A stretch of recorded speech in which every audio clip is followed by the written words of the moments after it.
오늘 이 시간 우리가 함께 나눌 하나님 말씀은 요한복음 4장 43절에서부터 54절까지에 기록되어 있는 본문의 말씀입니다. 오늘 말씀은 우리가 함께 봉독한 내용에서와 같이 갈릴리 가나에서 일어난 사건을 기록하고 있는 본문의 말씀입니다. 그리고 우리는 지난주에 오늘 말씀에서와 동일한 장소였던 이 갈릴리 가나에서 예수님께서 나타내 보이신 첫 번째 이적, 즉 가나의 혼인잔치에서 일어난 이적이 담고 있는 의미를 함께 살펴보았습니다. 혹 기억하시는 성도님들이 있으실지 모르겠지만 제가 약 3년 전쯤에 이 수요 예배 시간에 이 본문에 대하여 설교할 때 2장에서부터 4장까지의 이어지는 내용의 흐름에 대해서 언급했던 적이 있었습니다. 요한복음 2장에서부터 4장까지의 내용이 담고 있는 의미가 무엇인가 라고 하는 것을 한번 정리해서 말씀을 드렸던 적이 있었던 것입니다. 하지만 이 가운데는 그 내용을 못 들으신 분들도 있으시니까 그 내용을 다시 한번 말씀드리자면, 요한복음 2장에서부터 4장까지에 기록되어 있는 이 말씀의 내용들은 2장에 기록된 가나의 혼인잔치에서의 첫 번째 이적과 오늘 본문 말씀에 기록된 이 가나에서 행하신 두 번째 이적이 시작과 끝이 되어서 하나의 큰 틀을 이루고 있다라고 할 수가 있습니다. 그러니까 2장부터 4장까지의 말씀은 그 가나에서의 혼인잔치에서의 이적과 오늘 말씀에서의 왕의 신화를 고친 이 사건이 큰 틀이 되어서 하나의 에피소드로 묶여질 수 있는 구성으로 기록이 되어져 있다라는 것입니다. 그리고 그 구조와 내용에 대해서 다시 말씀드리자면, 가나의 혼인잔치를 통해서 제자들과 유대인들이 예수님을 믿게 되는 사건으로 이 본문의 말씀이 시작이 되고 있습니다. 그리고 이어지는 가르침들을 통해 믿는 자들에게 주어지는 깨달음과 은혜로서 2장에서는 이제는 참된 성전이 무엇인지를 말씀하여 주고 있으신 것이고, 3장에서는 참된 생명이 무엇인가에 대해서 말씀하고 있으신 것이고, 4장에서는 참된 예배가 무엇인지에 대하여 말씀하고 있으신 것이다라고 할 수가 있는 것입니다. 그리고 마지막으로 오늘 우리가 함께 나눌 말씀에 기록된 내용인 왕의 신하의 아들을 고쳐주심의 사건을 통해 이방인이었던 왕의 신하가 예수님을 믿게 되는 내용으로, 즉 제자들과 유대인에게 증거되어졌던 복음이 이제는 이방인에게까지 퍼져나가게 되는 내용으로 2장에서부터 4장까지에 이어지는 말씀이 끝맺음 되어지고 있는 것입니다. 그러니 2장과 4장은 그와 같은 면에서 대조적으로 기록이 되어 있습니다. 복음이 이제는 유대인에게서 이방인에게로 나아갈 것이다. 그리고 결론부터 말씀드리자면, 보고 믿는 믿음에서의 그와 같은 신앙이 이제 보지 않고도 믿는 믿음의 신앙으로 변하여지게 될 것이다 라고 하는 사실들이 이 2장에서부터 4장까지의 기록된 말씀 가운데 증거되어지고 있는 것입니다. 그리고 이어지는 5장에서부터 10장까지의 이어지는 말씀을 통해 그 모든 가르침의 중심에 있는 예수님이 어떤 분이신지를 소위 심화 표적들이라고 불려지는 여러 이적들을 통해 말씀하여 주고 있으신 것이 이 요한복음의 전체적인 흐름 가운데 하나라고 할 수가 있는 것입니다. 그리고 그러한 2장에서부터 4장까지의 말씀의 내용을 통해 우리는 지난 시간 우리가 함께 나누었던 바와 같이 예수님께서 이 땅에 오신 궁극의 목적이 무엇이었는지와 더불어 그 과정에서 우리가 바르게 깨달아야 될 것은 무엇인지, 그리고 그와 같이 혼인관계를 맺게 하실 자들의 이 땅에서의 삶의 중심이 되어야지만 할 예배란 무엇인지 등의 가르침들을 발견하고 깨달을 수가 있는 것입니다. 그리고 그러한 가르침의 마지막을 장식하고 있는 오늘 우리가 함께 살펴볼 이 본문의 말씀을 통해 우리는 그러한 하나님의 구원의 계획이 어떻게 성취되어져 가고 어떻게 완성되어져 갈 것인지를 발견하고 깨달을 수가 있는 것입니다.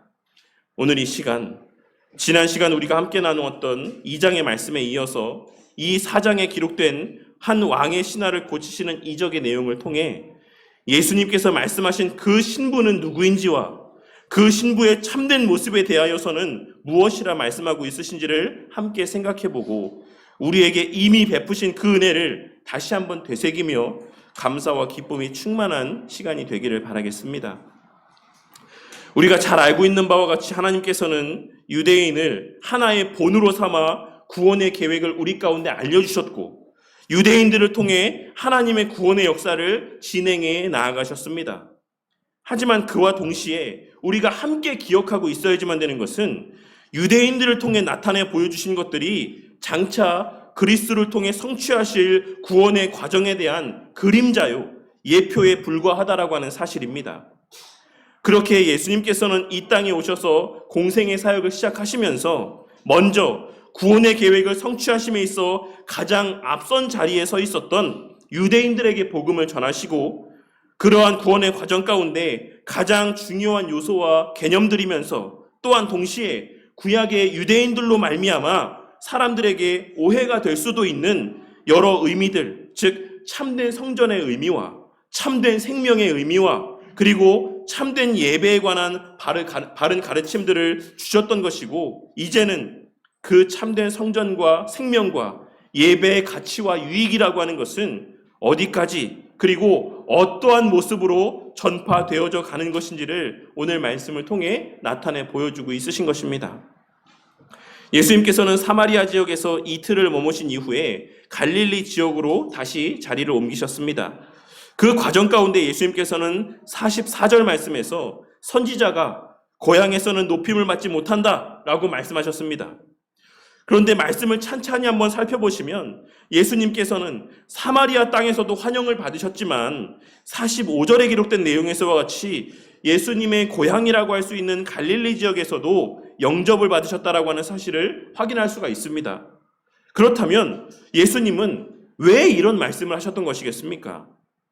예수님의 이 말씀은 바로 직전 말씀에 등장했던 사마리아 지역의 사람들이나 이제 곧 등장할 왕의 신하의 믿음과 비교함 가운데 하고 있으신 말씀이라고 할 수가 있습니다. 사마리아 지역의 사람들은 42절에 기록된 말씀에서와 같이 이제 우리가 믿는 것은 내 말로 인함이 아니니 이는 우리가 친히 듣고 그가 참으로 세상의 구주신 줄 알미라 라고 이야기하였고, 오늘 말씀에 등장하는 왕의 신하는 50절에 기록된 그 사람이 예수께서 하신 말씀을 믿고 가더라 라고 하는 말씀에서와 같이 다들 하나같이 말씀만을 믿고 예수님에 대한 믿음을 갖게 된 사람들이자 예수님의 어떠한 이적을 보지 않고도 믿게 된 사람들이었습니다. 하지만 오늘 말씀에서의 이 갈릴리 사람들은 어떤 사람들이었습니까?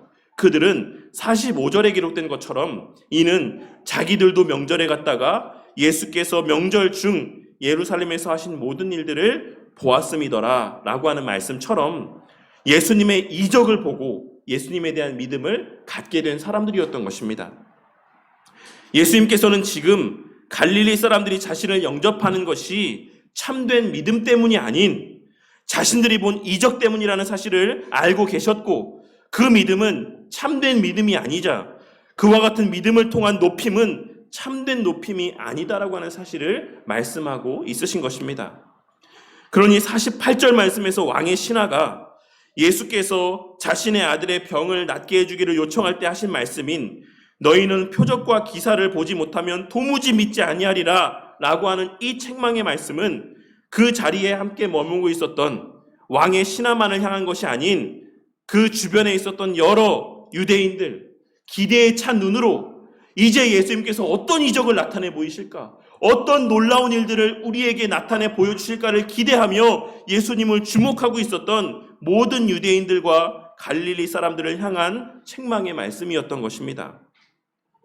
예수님께서는 이방인의 왕의 신하는 그렇다 치더라도 이방인인 왕의 신하는 그렇다 치더라도 유대인이었던 갈릴리 사람들 또한 그저 눈에 보여지고 체험되어지는 어떤 현상을 바라는 마음으로 예수님을 따르는 모습을 나타내 보이고 있는 것에 대하여 질책하며 책망을 하셨던 것입니다.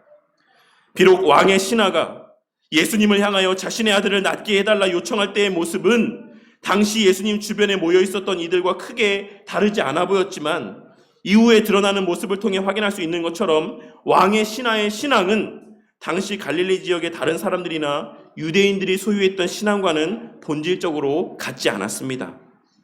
52절 말씀을 보시면 왕의 신하가 가버나움으로 돌아가는 길에 만난 종들과의 대화의 내용에서 알 수 있는 것처럼 이 왕의 신하의 아들이 낳은 시간은 전날 전날 7시였습니다.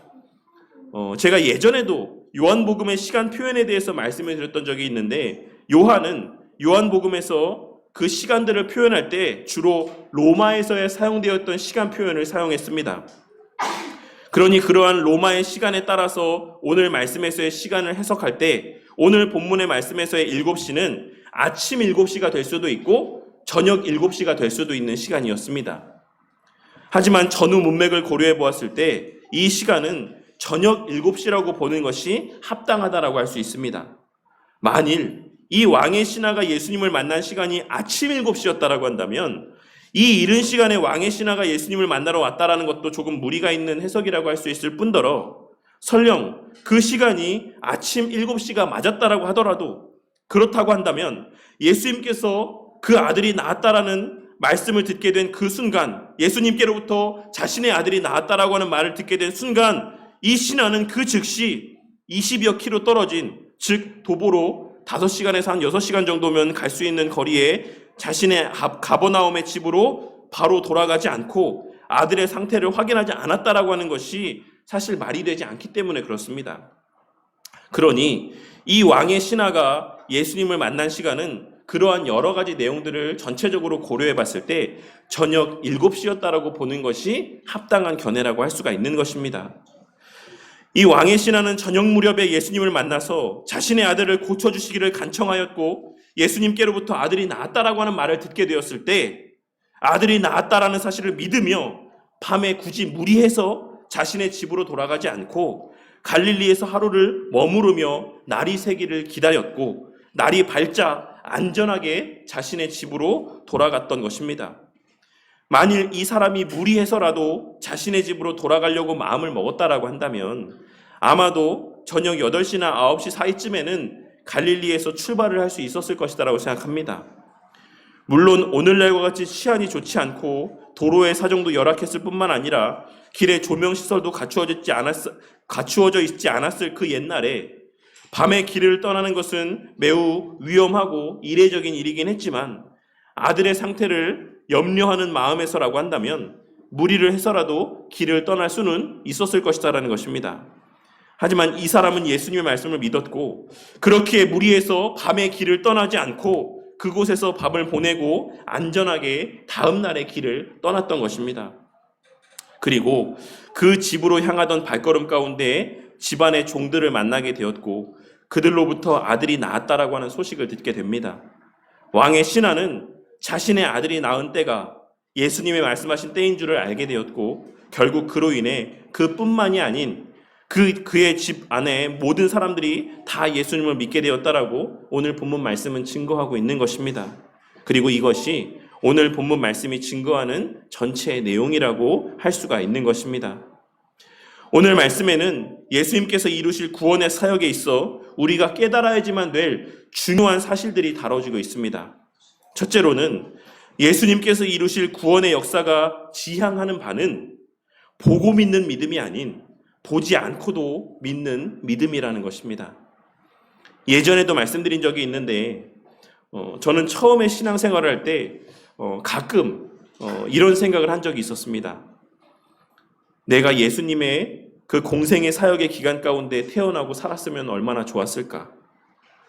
예수님을 직접 내 눈으로 보고 예수님으로부터 직접 가르침을 듣고 그렇게 예수님과 함께하는 삶을 살았으면 어땠을까. 그러한 생각들을 가끔 해본 적이 있었습니다. 하지만 시간이 지나며, 물론 그때도 너무나도 기쁘고 감사했겠지만, 성령 하나님을 통해 말씀으로 늘 나와 함께 해주시는 지금의 때가 더 감사한 때라고 하는 사실을 깨닫게 되었습니다. 당시 제자들과 예수님을 만난 사람들에게는 그 예수님과의 만남과 교제가 물리적으로 제한되어져 있었지만, 오늘날을 살아가는 우리에게는 그와 같은 물리적인 제약이 없는 것입니다. 주님께서는 약속하신 말씀대로 이 세상 끝날까지 우리와 지금 이 순간에도 함께하고 있으신 것입니다. 주님께서는 그 믿음이 더욱 복된 믿음이기 때문에 도마를 향해 하신 말씀을 통해서도 그러한 사실을 가르쳐 주셨던 것이고, 오늘 이 사건을 통해서도 우리에게 말씀하고 있으신 것입니다. 우리 이 자리에 모이신 성도님들은 예수님께서 내가 세상 끝날까지 너희와 항상 함께 있겠다라고 하신 그 말씀이 진정으로 믿어지십니까? 우리는 예수님의 이 약속의 말씀에서 끝날까지라고 하는 말씀 가운데도 집중해야 되는 것이 맞지만 그보다 더 주목해야 되는 것은 항상이라고 하는 표현이라고 생각합니다. 우리 주님께서 친히 말씀하셨던 것처럼 지금 이 순간에도 이 자리에 우리와 함께 하십니다. 그리고 그 과정 가운데 나의 모습에 주목하고 있으시며 나를 위해 간구하고 있으신 것입니다. 그 사실을 인지하고 확신함 가운데 살아가는 것이 참된 믿음입니다. 그러한 맥락에서 코람데오의 삶, 신전 인격자의 삶이라고 하는 것은 예수님께서 말씀하신 보지 않고도 믿는 믿음의 극치의 모습 가운데 하나라고 할 수가 있는 것입니다. 그리고 예수님께서는 바로 그러한 삶을 살게 하시기 위해 십자가에 달려 죽으신 것이고 우리에게 성령 하나님을 보내어 주신 것이다라고 하는 사실을 우리는 반드시 깨달을 수 있어야지만 될 것입니다. 저와 우리 모두의 마음 가운데 무엇을 보고 무엇을 만지고 무엇을 듣고 무엇을 소유하고 누리기 위한 기도와 간구보다는 그러한 체험을 위한 기도보다는 눈에 보이지 아니하는 하나님에 대한 그 어떠한 것이 보이지 않아도 우리의 마음 가운데 우리 하나님의 살아계심이 믿어지고 그 하나님의 일하심이 인지되어지고 내 안에 하나님의 내주하심이 확신되어지기를 간구하는 저와 우리 모두가 되기를 바랍니다. 우리가 아무리 말씀을 많이 보고 우리 주님이 어떤 분이신지를 신학적으로 많이 알고 있다라고 할지라도 우리가 아무리 교회 봉사를 많이 하고 아무리 열심을 다해 예배를 드린다라고 할지라도 우리의 마음 가운데 눈에 보이지 아니하시는 그 하나님의 살아계심이 진심으로 믿어지지 않는다라고 한다면 우리와 함께 하심이 확신되어지지 않는다라고 한다면 우리의 그와 같은 신앙의 모습들은 실상은 아무런 의미가 없는 부질없는 행함에 불과합니다. 그것이 하나님께서 요한복음 2장에서부터 4장까지의 말씀을 통해 우리에게 말씀하고 있으신 핵심이라고 할 수가 있는 것입니다. 그것이 예수님의 행하신 구원의 역사의 핵심이자 실체인 것이고 극치이자 전부입니다. 그렇기에 이 요한복음의 실제적인 마지막 장이라고 할 수가 있는 20장 마지막 말씀이 그에 대한 말씀으로 끝맺음하고 있는 것입니다. 도마가 대답하여 이르되 나의 주님이시오 나의 하나님이시니이다. 예수께서 이르시되 너는 나를 본고로 믿느냐? 보지 못하고 믿는 자들은 복되도다 하시니라. 예수께서 제자들 앞에서 이 책에 기록되지 아니한 다른 표적들도 많이 행하셨으나 오직 이것을 기록함은 너희로 예수께서 하나님의 아들 그리스도이심을 믿게 하려 함이요 또 너희로 믿고 그 이름을 힘입어 생명을 얻게 하려 함이니라. 예수님께서 하신 말씀에서와 같이 보지 못하고 믿는 것이 참된 믿음입니다. 눈에 보이지 아니하는 하나님이 지금 이 순간에도 나와 함께 하시며 내 안에 내주하신다라고 하는 사실이 믿어지는 것이 참된 믿음입니다. 그리고 바로 그것이 참된 생명의 실체인 것입니다. 이 사실을 깨닫고 그러한 복이 이미 우리에게 주어져 있음을 늘 기억하며 그 주님께서 나와 함께 계신다라는 사실로 말미암아 우리의 말과 행동이 지금까지보다는 조금 더 거룩하여져 가고 그 어떤 삶의 힘든 시간들 속에서도 다시금 감사와 기쁨으로 그 낙심과 절망 가운데서 다시 일어서게 되는 저와 우리 모두가 되기를 바랍니다. 그리고 둘째로 오늘 말씀을 통해 우리가 깨달아야 되는 것은 예수님께서 우리에게 허락하신 그 참된 믿음은 또 다른 생명을 잉태하고 출산케 하시기 위해 주신 생명력 있는 믿음이라는 사실입니다. 오늘 말씀에서 이 왕의 신하로 말미암아 그 온 집안이 다 예수님을 믿게 되었다라고 오늘 본문 말씀은 증거하고 있습니다. 물론 당시에는 오늘날보다 더 가부장적인 사회였기 때문에 가장이 예수를 믿게 되었을 때 그 가장으로 말미암아 온 가족이 예수님을 믿게 되기란 더 쉬웠을 것이다라고 생각하시는 분도 있을 것입니다. 하지만 오늘 말씀에서의 그 믿음은 가장의 강요로 인해 갖게 된 믿음을 말씀하고 있으신 것이 아닌 참된 믿음을 이야기하고 있다는 사실을 우리는 간과해서는 안 될 것입니다. 왕의 신하의 가족들은 아버지의 요구에 마지못해 믿는 척 했던 것이 아니라 아버지의 모습을 통해 예수님을 알게 되고 그 예수님에 대한 참된 믿음이 생겨나게 되었다라고 오늘 본문 말씀은 증거하고 있는 것입니다. 우리가 잘 알고 있는 것처럼 가족을 전도한다라고 하는 것, 고륙을 전도한다라고 하는 것은 정말 쉽지 않은 일입니다. 왜 그렇습니까? 왜 가까운 이들을 전도하는 것이 그처럼 어려운 일로 여겨지는 것이겠습니까? 왜냐하면 예전에도 말씀드렸다시피 내 가족, 내 고륙들은 나를 너무나도 잘 알고 있고 나의 일거수일투족, 나의 가장 사소한 모습들까지도 잘 지켜볼 수 있는 위치에 있는 자들이기 때문에 그렇습니다. 다른 이들에게는 그저 믿는 척하는 모습만으로도 그들에게 복음을 전하고 그들을 교회로 인도할 수 있겠지만 가족들은 그러한 예수님 믿는 척만으로는 예수님에 대한 매력을 느끼게 할 수 없는 것이고 참된 복음을 증거할 수 없기 때문이라고 할 수가 있는 것입니다. 그렇기에 가족들, 고륙들에게 복음을 전한다라고 하는 것이 많은 사람들에게 있어 매우 힘든 일로 여겨지는 것이다라고 할 수 있는 것입니다. 하지만 이를 반대로 생각해 보자면 가장 사소한 부분들까지도 지켜볼 수 있는 위치에 있는 사람들이기 때문에 우리가 만약 진정으로 거듭난 자들이라고 한다면, 우리 안에 하나님에 대한 참된 믿음이 자리하고 있다라고 한다면 그런 자들에게 있어 고륙은, 가족들은 가장 전도하기 쉬운 대상이 될 수도 있다라는 사실을 우리는 깨달을 수 있어야지만 될 것입니다. 진정 예수님을 믿는 자, 예수님을 만나고 예수님에 대한 참된 믿음을 소유하게 된 자들은 그 삶이 전반적으로 다 변화되어지게 될 수밖에 없고 그 인격적인 모습에서의 하나님에 대한 참된 신앙이 증거되어질 수밖에 없기 때문에 내 가장 가까운 곳에 거하는 고륙들, 그 변화는 나에게 가장 가까운 위치에 거하는 사람들이 가장 먼저 발견하게 될 수밖에 없는 것입니다. 우리가 진짜로 거듭났다라고 한다면, 우리가 진짜로 예수님을 믿는다라고 한다면, 우리가 진짜로 하나님의 내주하심을 믿는다라고 한다면 우리의 삶은 가장 사소한 부분에서부터 변화가 나타날 수밖에 없고 그 가장 사소한 부분에서부터의 변화는 나에게 있어 가장 가까운 사람들이 가장 먼저 알아챌 수밖에 없다라는 것입니다.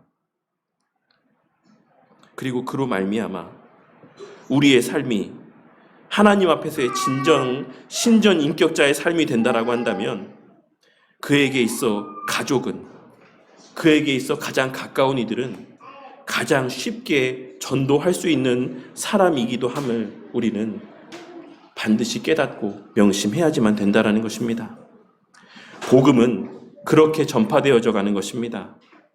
전도하기 위해, 복음을 전하기 위해 믿는 척하고 거룩한 척하고 착한 척하는 삶을 통해 복음이 증거되는 것이 아니라 하나님께서 택하신 자녀들에게 이미 베풀어 주신 은혜로 말미암아 보지 않고도 믿는 믿음이 선물로 주어지므로 코람데오에 대한 그 신앙의 믿음이 그 삶 가운데 선물로 주어지므로 그 삶 가운데 반드시 표출될 수밖에 없는 그러한 하나님 앞에서의 코람데오의 삶을 통해 우리 삶 속에서의 사소한 모습 하나하나에서 발견되어지는 우리 각자의 하나님 앞에서의 변화된 모습들이 복음의 능력이 되어서 이전에 나의 옛 모습을 알던 자들로 하여금, 나의 예전에 어떠한 삶의 모습이었는지를 아는 그 사람들로 하여금 예수님에 대한 관심을 불러일으키게 되기 마련인 것이고, 또한 그들을 교회로 이끄는 매력과 힘이 되어 그 가장 가까운 사람들로부터 그리스도를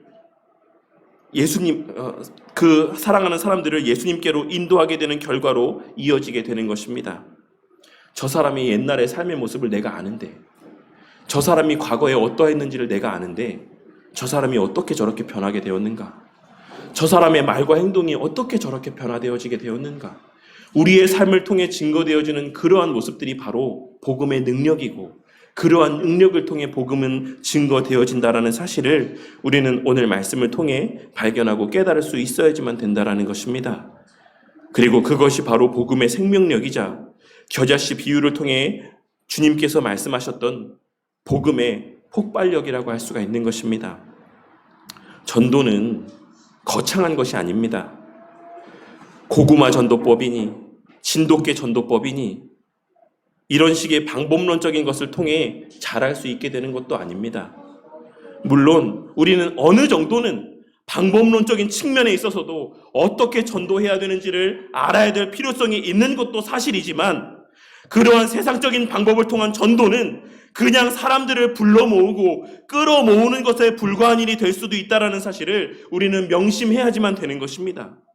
우리가 진짜 예수님을 만났다라고 한다면, 우리에게 진정 눈에 보이지 아니하는 하나님에 대한 믿음이 있고 인식과 자각이 있다라고 한다면, 그 하나님에 대한 우리의 믿음은 우리의 각자의 삶 속에서 때로는 두렵고 떨림의 모습으로, 하나님을 경외하는 모습으로 나타나게 되어 있고, 때로는 감사와 기쁨의 모습으로 표출되어질 수밖에 없는 것이며, 때로는 온유하고 겸손한 모습으로 증거되어지게 될 수밖에 없습니다. 그리고 바로 그러한 우리 각자의 신실하고도 성실한 신앙의 모습, 하나님 앞에서의 참되고도 진실된 신앙의 모습들이 곧 전도의 발판이 되는 것이다라는 사실을 우리는 명심함 가운데 살아가야지만 되는 것입니다. 그리고 바로 그 목적을 위해 예수님께서는 우리를 하나님의 거룩한 신부가 되게 하셨다라고 하는 사실을 깨닫고 명심함 가운데 살아가는 우리 모두가 되기를 바랍니다.